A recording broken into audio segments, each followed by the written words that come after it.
पृथ्वीराज चौहान एक ऐसे वीर योद्धा जो कि सिर्फ 13 साल की उम्र में ही राजा बन गए थे और जिन्होंने बचपन में ही बिना किसी हथियारों के एक शेर को मार गिराया था। जी हाँ दोस्तों, मैं बात कर रहा हूँ भारत के अंतिम हिंदू शासक और एक महान वीर योद्धा पृथ्वीराज चौहान के बारे में। पृथ्वीराज चौहान का जन्म 1149 में अजमेर में पिता सोमेश्वर चौहान और माता कमला देवी के घर हुआ था। पृथ्वीराज चौहान बचपन से ही बहुत वीर और निडर योद्धा थे। उन्हें बचपन से ही तीरंदाजी और तलवारबाजी का शौक था और उन्हें तीरंदाजी चलाने का इतना शौक था कि उन्होंने ये बचपन में ही ये प्रण ले लिया था कि वे शब्दभेदी बाण चलाना सीख कर ही रहेंगे और वे शब्दभेदी बाण चलाना सीख भी गए। शब्दभेदी बाण का मतलब है कि किसी भी मनुष्य या फिर किसी भी पशु पक्षी की सिर्फ आवाज़ सुनकर ही उसे अपने तीरों से मार गिराना। और पृथ्वीराज चौहान शब्दभेदी बाण चलाना सीख गए थे और पृथ्वीराज चौहान ने बचपन में ही एक ऐसा कमाल कर दिखाया जिसे देखकर लोग हैरान हो गए।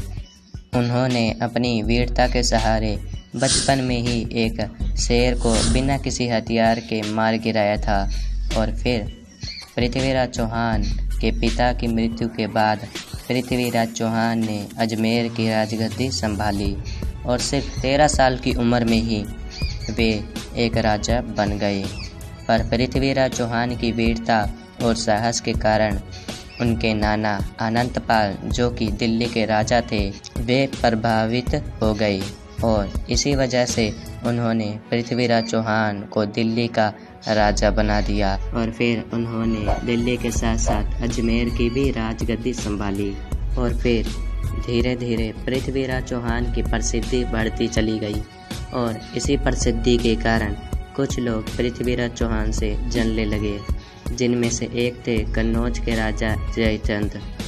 जयचंद पृथ्वीराज चौहान से बहुत जलने लगे, पर जयचंद की बेटी संयोगिता पृथ्वीराज चौहान को चाहने लगी और उनसे विवाह करना चाहती थी और पृथ्वीराज चौहान भी संयोगिता से विवाह करना चाहते थे और इस बात से जयचंद का गुस्सा और खोल गया और जयचंद ने अपनी बेटी की शादी जल्द से जल्द किसी और राजा के साथ करने की ठानी और फिर जयचंद ने अपनी बेटी के लिए एक स्वयंवर रचा और इस स्वयंवर में जयचंद ने पूरे भारत देश के सभी राजाओं को निमंत्रण भेजा, सिर्फ पृथ्वीराज चौहान को छोड़कर। और ऐसे जयचंद ने पृथ्वीराज चौहान का बड़ा अपमान किया। पर यहीं तक नहीं, पृथ्वीराज चौहान का पुतला बनाकर महल के बाहर द्वारपाल की जगह रख दिया।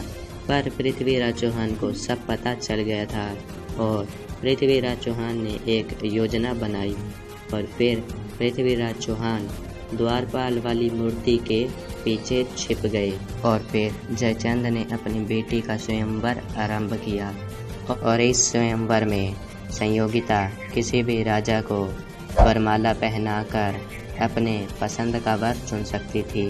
और जब संयोगिता को ये पता चल गया कि पृथ्वीराज चौहान की मूर्ति बाहर द्वारपाल की जगह खड़ी है, तो फिर संयोगिता ने सभी राजाओं को छोड़कर पृथ्वीराज चौहान की मूर्ति को वरमाला पहना दी और फिर अचानक से पृथ्वीराज चौहान आ गए जो कि मूर्ति के पीछे खड़े थे और फिर वे संयोगिता को घोड़े पे बिठाकर साथ ले गए।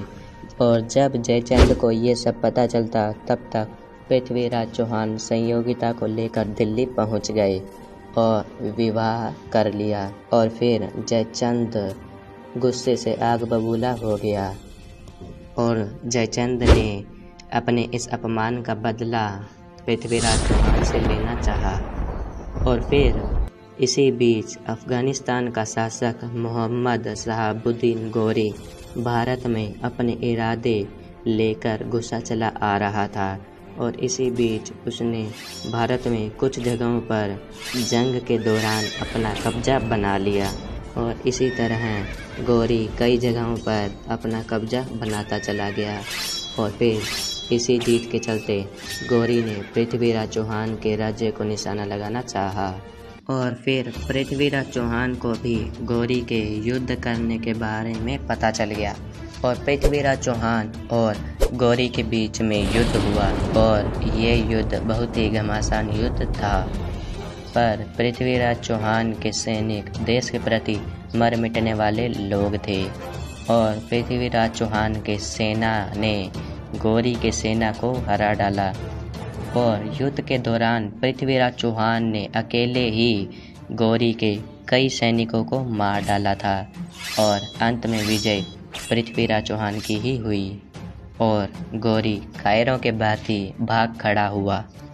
पर गौरी से अपनी हार का अपमान सहा नहीं गया और फिर गौरी फिर से पृथ्वीराज चौहान से युद्ध करने निकल पड़ा और फिर से गौरी ही हार गया।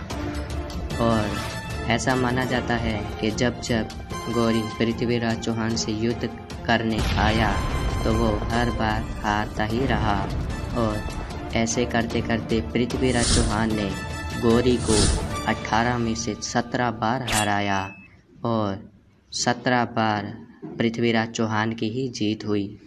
और फिर 18वें युद्ध में ये हुआ कि जब जयचंद को ये पता चला कि पृथ्वीराज चौहान और गौरी घोर शत्रु हैं, तब जयचंद ने पृथ्वीराज चौहान से अपना अपमान का बदला लेना चाहा और फिर जयचंद गौरी से जा मिला और इस बार गौरी के पास 1,20,000 सैनिकों की बड़ी सेना थी। और फिर जब पृथ्वीराज चौहान और गौरी के बीच युद्ध होने जा रहा था तब पृथ्वीराज चौहान ने गौरी को पिछली हार की याद दिलाते हुए पीछे हटने को कहा और फिर गौरी पृथ्वीराज चौहान की बात मान गया और वो पीछे हट गया। पर असलियत में तो वो षड्यंत्र रच रहा था और फिर पृथ्वीराज चौहान को लगा कि गौरी बात मान गया है, पर असलियत में तो उसका मकसद पीछे से वार करना था। और फिर पृथ्वीराज चौहान ने समान रूप से अपना पड़ाव जारी रखा और वहीं पर अपना पड़ाव डाल लिया। और फिर सुबह जब सैनिक पूजा पाठ में लगे हुए थे तब गौरी ने पीछे से हमला कर दिया और कई सैनिकों को घायल कर दिया और कई सैनिक मारे भी गए। और फिर गौरी ने पृथ्वीराज चौहान को और उनके मित्र चंद्रबरदाई को बंदी बना लिया। धोखे की काट ना तो वीरता से हो सकती है और ना ही सूझबूझ से। आखिर पृथ्वीराज चौहान जैसा महान योद्धा धोखे का शिकार हो गया। और फिर गौरी ने बंदी बनाए हुए पृथ्वीराज चौहान को अपने दरबार में पेश किया और फिर पृथ्वीराज चौहान का आंखों का तेज गौरी से सहा नहीं गया और फिर गौरी ने पृथ्वीराज चौहान को अपनी आंखें झुकाने को कहा और फिर पृथ्वीराज चौहान ने कहा कि एक वीर योद्धा की आंखें सिर्फ मृत्यु ही झुका सकती है। और फिर गौरी इस बात को सुन के बौखला गया और फिर उसने पृथ्वीराज चौहान की आंखें निकालने का हुक्म दिया और फिर जलते हुए सरिये से पृथ्वीराज चौहान की आंखें निकाल दी। और फिर गौरी ने पृथ्वीराज चौहान को अंधा करके कारागार में डाल दिया। पृथ्वीराज चौहान के मित्र चंद्रबरदाई से यह देखा नहीं गया और फिर चंद्रबरदाई गौरी के दरबार में पेश होकर गौरी से कहते हैं कि पृथ्वीराज चौहान शब्द वेदी बाण चला सकते हैं। वे किसी की भी आवाज़ सुनकर उस पर वार करके उसे मार सकते हैं। पर गौरी को यह विश्वास नहीं हुआ और फिर उसने पृथ्वीराज चौहान को अपना कला प्रदर्शन के लिए दरबार में उपस्थित किया और फिर पृथ्वीराज चौहान के हाथ में धनुष और बाण पकड़ा दिया।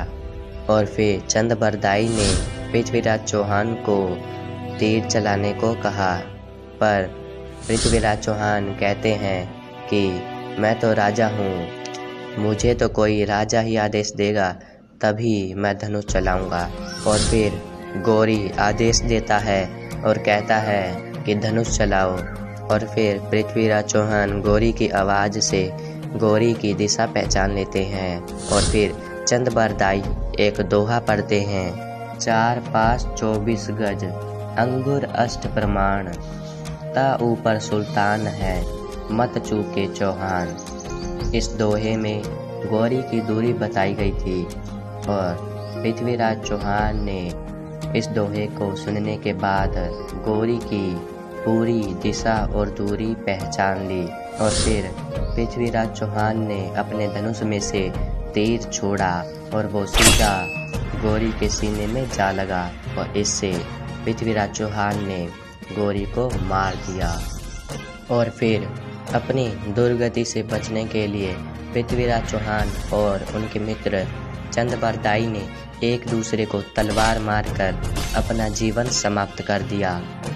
और फिर ये खबर मिलने के बाद संयोगिता ने भी प्राण त्याग दिए और इस तरह एक महान और वीर योद्धा मारा गया। और पृथ्वीराज चौहान आखिर तक हार नहीं माने और उन्होंने अपने शत्रुओं को मार के ही दम लिया।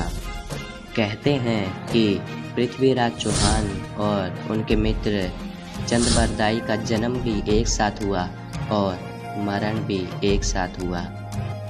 ये हमारे इतिहास का एक बहुत बड़ा इत्तेफाक है। आपको ये वीडियो कैसी लगी? अगर आपको ये वीडियो अच्छी लगी तो वीडियो को लाइक ज़रूर कीजिएगा और कमेंट करके बताइएगा कि ये वीडियो आपको कैसी लगी। और अगर आप हमारे चैनल पर नए आए हैं तो प्लीज़ हमारे चैनल को सब्सक्राइब भी कर दीजिएगा।